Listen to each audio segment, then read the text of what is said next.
How to create or delete an email autoresponder. Log into your cPanel account. You will be on this page. Go to the email section and click on the autoresponders icon. Click on the Add Autoresponder button. In this autoresponders interface, we can configure automatic email response messages to those who send an email when we are unavailable. Click to open the drop-down menu of character set and select an appropriate character set.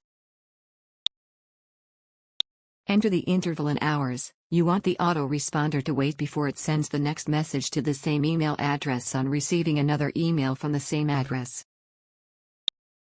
It means it won't give another response message for emails received within 12 hours from the same email address. Now enter the email address for which it will respond, then select the domain of the email account. Enter the username in the next input box. Enter the subject of the response message.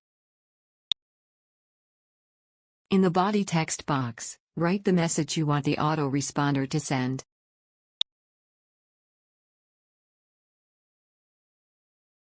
You can start the autoresponder immediately, or you can set a date and time as per your requirement.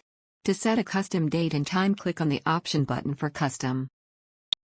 From here you can choose a date and time for autoresponder to start. If you want to stop autoresponder, you can click on the option button custom and set a date and time to stop autoresponder, or you can choose the never option. Now click on the create button.